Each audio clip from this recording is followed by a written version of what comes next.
So welcome back, and congratulations once again for making your first Android app in the last section, and I hope you're looking forward to learning about Java in more detail.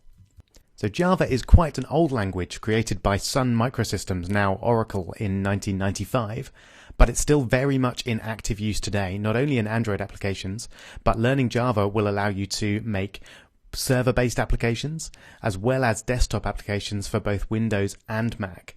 Minecraft, for example, was written in Java, as well as a number of business applications that are used very widely around the world. So learning it not only will allow you to make Android apps, but open up a number of different avenues for you as well.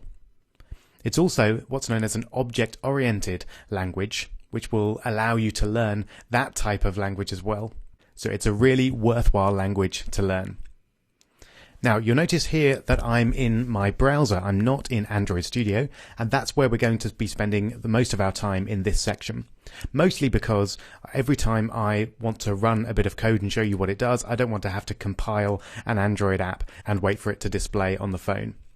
So I've chosen browxy.com. So go there on your computer now, and you should see pretty much exactly this page. If by any chance this website isn't available by the time you're watching this course, there are a number of other Java compilers out there.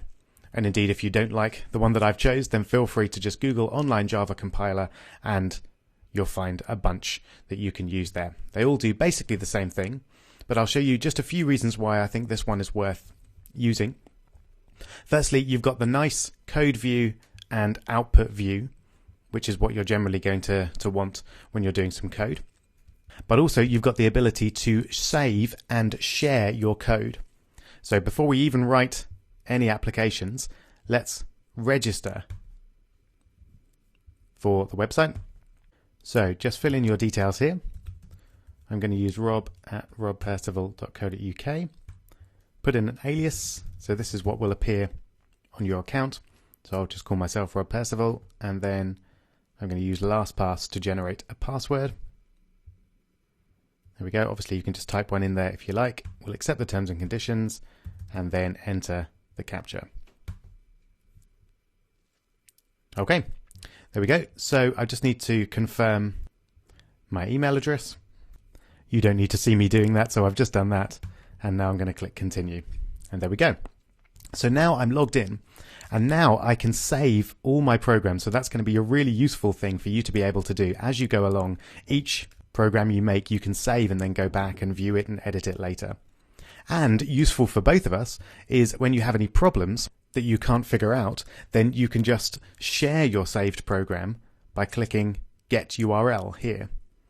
So if I just put some text in there, for example, and then click Get URL, then I'm given a URL which I can share.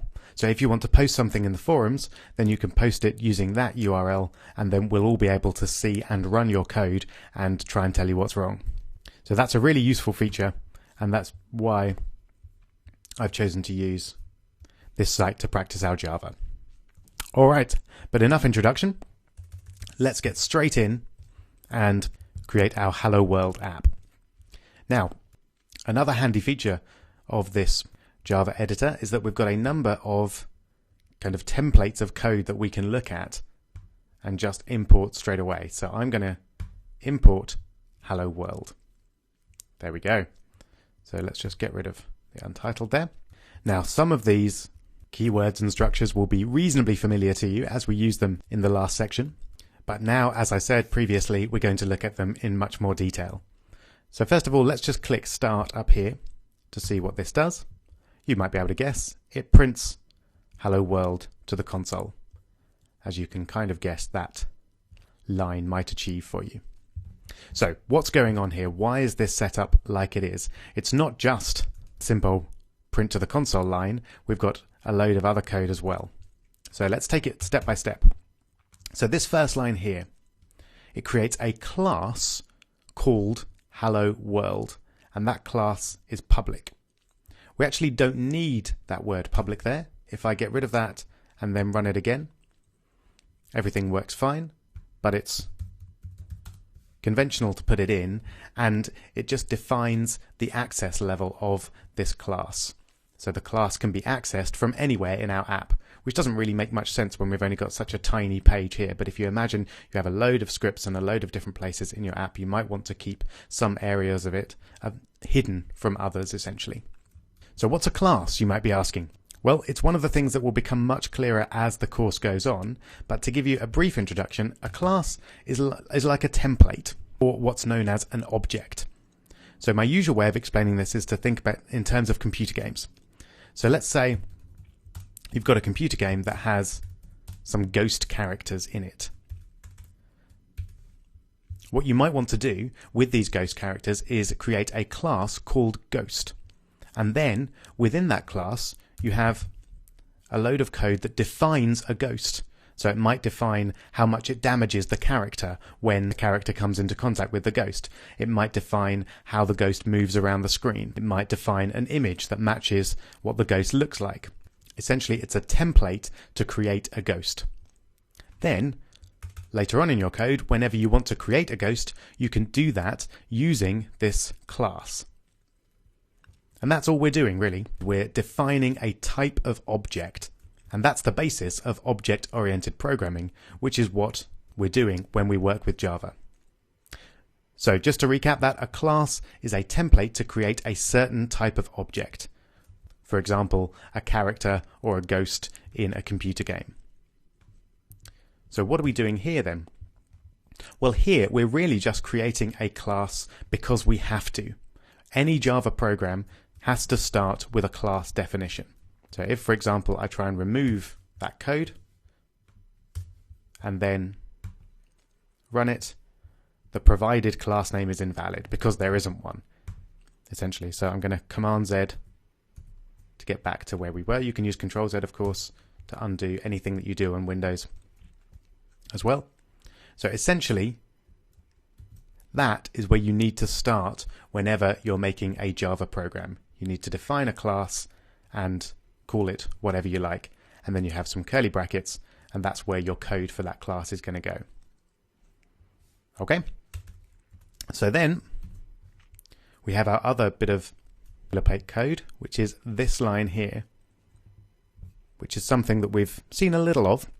We haven't worked with this particular method. So this is the main method. And a method, by the way, is just a function by another name. So when we're working in object-oriented programming, we talk about methods rather than functions. And they are just chunks of code that do something, like display hello world, for example. So don't be afraid of the word method. It just means a chunk of code that does something. So every Java program, again, has to have a main method. And essentially, that method is what is going to run when the Java program is executed. And we've got a few keywords here, two of which we're familiar with, one we're not. So public, again, just means that this main method is going to be accessible from anywhere in our program. Void, we've seen before, means that the main method won't return anything. So just to remind you, you might have a function that doubles a number for some reason, and that function will then return something. So if you send the number 4 to it, it will return the number 8. If you send the number 10, it'll return the number 20. But this method is not returning anything, so we put void there. And the new keyword that we haven't seen before is static, and that's slightly tricky to define, so I'm just going to quickly go back to my ghost example. So let's say we have our ghost class.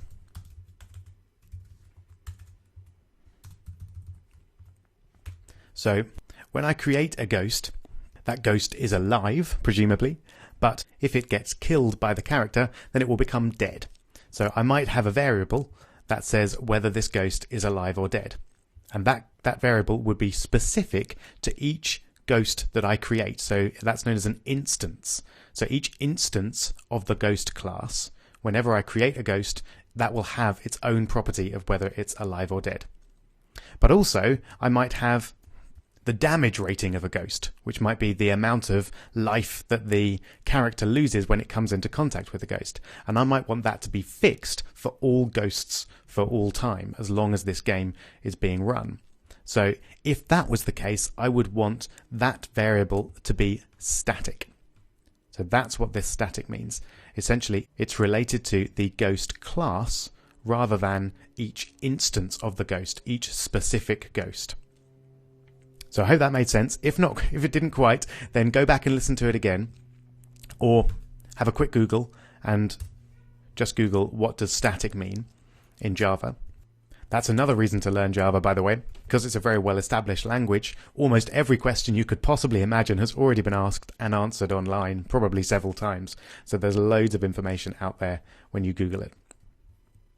So that's what our static keyword means here.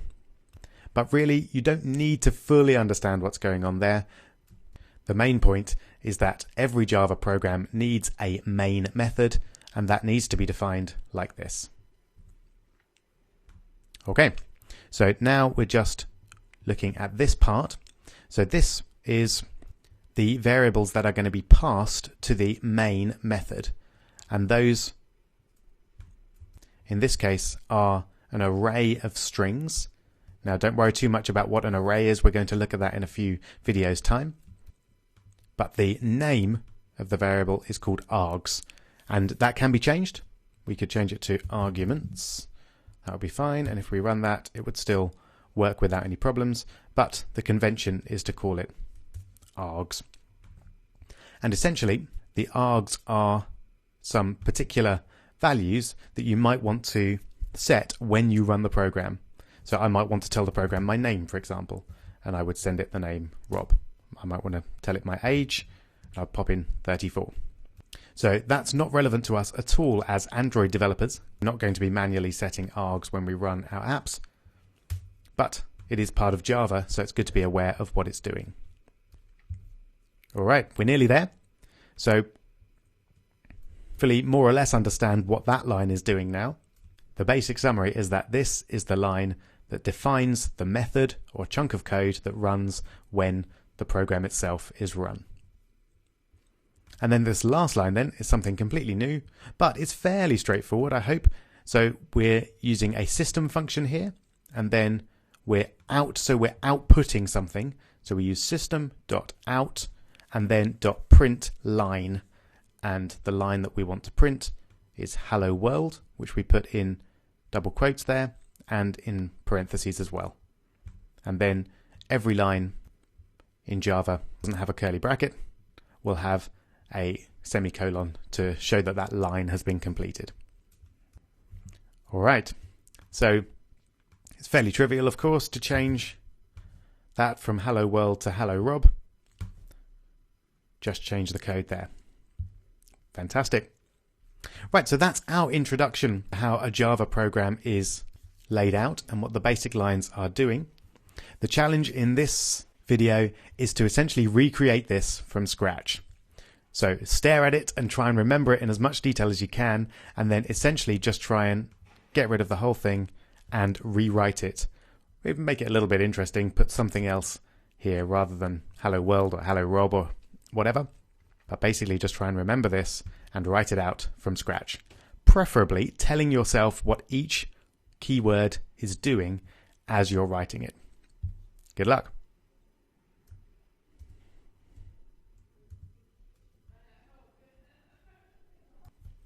All right, I hope you managed that. I'm just going to take this through from scratch quite quickly. So our first step is to create a public class, mostly because every Java app needs a class, and that by default, the class is normally defined to be public, so it's accessible anywhere within our app. And this time I'm going to call this Hi Rob, just to change it up a little bit. And then we'll have our curly brackets to contain the code for that class. And then we're going to define the main method, which is the chunk of code that's going to be run when the app itself is run, or the program is run. And this is going to be public, again, so accessible from anywhere in the app. It's going to be static, because we want it to be related to the class rather than any specific instance of the class. That doesn't really make sense in this class because we're not actually creating any instances of it, so don't really worry about what that's doing here. The main thing is that we need to put the word static in when we define the main method. And then void, because it doesn't return anything, and then we're going to call the method main, and the method is going to accept an array of strings like that, and that array of strings is going to be called args, and that's it. And then once again we'll have some curly brackets to contain our inside code, and then finally we want to write the code to display the words "Hi Rob" in the console, and we do that by accessing the system functions or system methods, and we want the set of output methods within that, so system.out, and then we want to print a line, so print ln, and the line that we want to print is "Hi Rob," and we contain that in double quotes, and we contain the double quotes in parentheses, and then a semicolon at the end of the line. Fantastic. So let's just run that, and it works fine. Brilliant. So fairly straightforward. All we're doing is rewriting what we saw before, but hopefully that helped clarify in your mind what each bit of this code is doing. So I'm just going to save this program. So I'll call it Hello World. Okay. And then you can see that if you do that as well, it's saved there, and then you can edit it and publish it as well. And in the next lecture, you'll see a link to this code. So you'll be able to view code for each of these lectures and run it and edit it and test it for yourself. Not that you'll need to, of course, because you will have written it out yourself anyway as part of the challenges and as you're working your way through the videos. Great. So that's our Hello World Java program completed. In the next video, we'll see in more detail how to create and work with variables in Java. See you there.